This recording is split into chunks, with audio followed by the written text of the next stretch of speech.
नमस्कार। यूपी के कुशीनगर में हुई बाबर नाम के युवक की हत्या का मामला तूल पकड़ता जा रहा है। सीएम योगी खुद इस घटनाक्रम पर नजर बनाए हुए हैं और दोषियों को किसी भी कीमत पर बख्शने के मूड में नहीं है। यही वजह है कि यूपी पुलिस आरोपियों के खिलाफ लगातार दबिश दे रही है और उनको गिरफ्तार करने की जुगत में है। 4 में से 2 आरोपियों को गिरफ्तार भी कर लिया गया है। इस बीच बड़ी खबर आई है कि सीएम योगी ने न सिर्फ बाबर के परिवार को 2 लाख रुपए मुआवजा देने का ऐलान किया है, बल्कि लापरवाही बरतने वाले एसएचओ दुर्गेश सिंह को लाइन हाजिर भी किया है।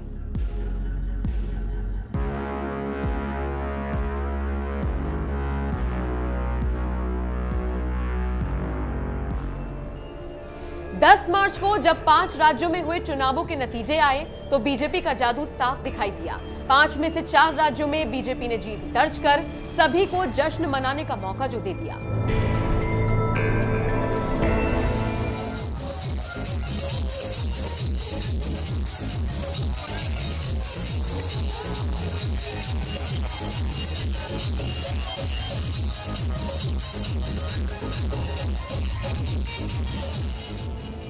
उत्तर प्रदेश में भी बीजेपी को प्रचंड जीत मिली, जिसके बाद यूपी की जनता ने दिल खोलकर जश्न भी मनाया और मिठाई भी बांटी। खास बात ये रही कि ये खुशी मुस्लिम समुदाय के बीच भी देखी गई। अक्सर हिंदू मुस्लिम को लेकर राजनीति करने वाले विपक्ष के मुंह पर ये करारा तमाचा था जब सबने एक साथ मिलकर इस पल को जिया।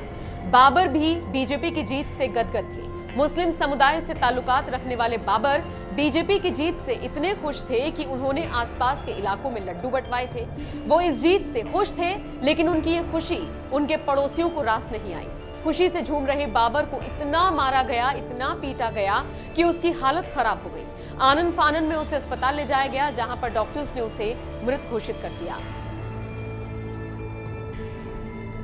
बाबर की मौत का मामला तभी से गरमाया हुआ है। अब तो योगी आदित्यनाथ भी इस पर नजर बनाए हुए हैं। सीएम योगी ने दोषियों के खिलाफ सख्त एक्शन लेने के निर्देश जारी कर दिए हैं। आपको बता दें, बाबर की उम्र महज 25 साल थी कि वो इस दुनिया से हमेशा हमेशा के लिए चला गया।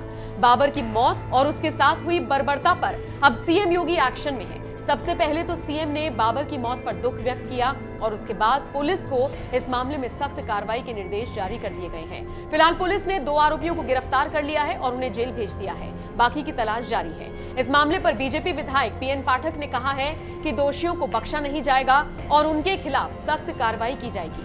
आपको याद दिलाते चले, बाबर को उसके पड़ोसियों ने 20 मार्च को रामकोला थाना क्षेत्र के कटघरी गांव में बीजेपी की जीत का जश्न मनाने और पार्टी के चुनावी अभियान में भाग लेने के लिए पीटा था, जिसके बाद उसकी मौत हो गई थी। बहरहाल, जिस तरीके से अब सीएम योगी एक्शन में आ गए हैं, उसको लेकर आप क्या राय रखते हैं? कमेंट बॉक्स में अपनी राय हमें जरूर दें। जो दंगा के मंसूबे के साथ इस समय अपना सिर उठाने का प्रयास कर रहे हैं। 5 वर्ष तक ये सभी लोग बिलों में घुसे थे, दुबके हुए थे। जो थोड़े बहुत कभी सब्जी के लिए निकलता था, पुलिस पकड़ती थी, अगले दिन गले में तख्ती लगा करके आता था, कहा साहब बकस दो, बस सब्जी बेच करके अपना परिवार का भरण पोषण कर लेंगे। आप 10 मार्च के बाद देखना, फिर इनके गले में फिर वही तख्ती लटकती भी दिखाई देगी।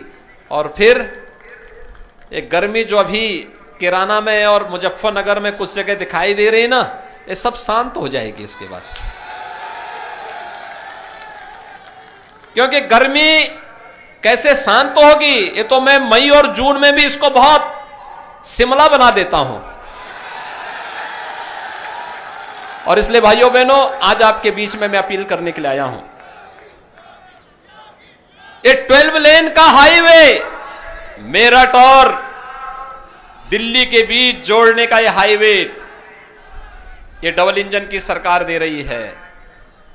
और यही नहीं, हापुड़ के वासियों को हापुड़ का पापड़ अगर हमें कभी प्रयागराज में बेचना हो तो मात्र 6 घंटे में इस दूरी को तय करने के लिए गंगा एक्सप्रेस जो बना रहे हैं हम लोग। सुबह निकले यहां से 6 बजे, यहां से निकले मध्याह्न में 12 बजे प्रयागराज संगम में स्नान किया और फिर वहां से 2 बजे चले, रात्रि को 8 बजे अपने घर में हापुड़ में। ये डबल इंजन की सरकार का लाभ है। ओलंपिक में भी हमारे युवा पदक प्राप्त करेंगे। स्पोर्ट्स यूनिवर्सिटी यही मेरठ पे हम लोग दे रहे हैं।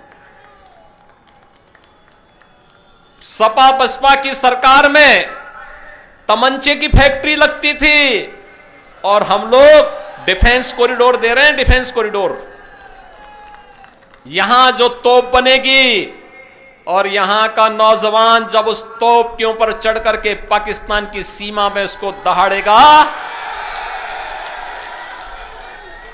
तो दुश्मन का काम तमाम हो जाएगा। भाइयों बहनों, सोच देख सकते हैं और इसी सोच को लेने के लिए, देने के लिए आज एक बार फिर मैं आपके पास आया हूं, आप सबसे अपील करने के लिए। कोरोना में हो सकता है चुनाव आयोग बड़ी रैली करने की अनुमति न दे। अपार उत्साह है। आज मैं प्रातःकाल बुलंदशहर में था, अलग अलग विधानसभा क्षेत्रों में था। क्या उत्साह है, क्या उमंग है।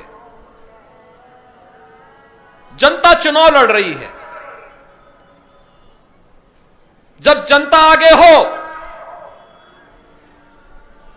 और नेता पीछे हो, मान करके चलो लोक कल्याण का मार्ग प्रशस्त हो रहा है। यही लोकतंत्र है। जनता उत्साह के साथ है, एक ही संकल्प है, डबल इंजन की सरकार आनी ही चाहिए। भारतीय जनता पार्टी नेतृत्व की सरकार आनी ही चाहिए। और उसको लेने के लिए ये जो नेता गुमराह कर रहे हैं, जिनकी टोपियां रंगी हुई हैं मुजफ्फरनगर के दंगों के और राम भक्तों पर गोलियों से, उन लोगों को जनता के बीच में आने का तो कोई नैतिक अधिकार होना ही नहीं चाहिए। कोई नैतिक अधिकार नहीं होना चाहिए। लेकिन लोकतंत्र है, वे अपनी बात बोले। लेकिन भाइयों बहनों, गुमराह होने की आवश्यकता नहीं, जनता को बताने की आवश्यकता है।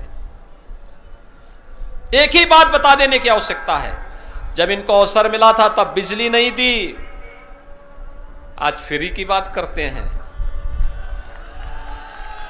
तब तो दी नहीं, तब दंगा करवाते थे और अंधेरा इसलिए भी करवाते थे जिससे इनके गुंडे दंगा करा करके फिर आग लगा सके।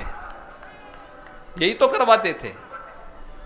मुजफ्फरनगर का दंगा हो, कोसी कला का दंगा हो, मेरठ का उपद्रव हो, बुलंदशहर का उपद्रव हो, और इनको लगता है कि चुनाव में प्रत्याशी बना देंगे तो ये दंगाई सुरक्षित हो जाएंगे।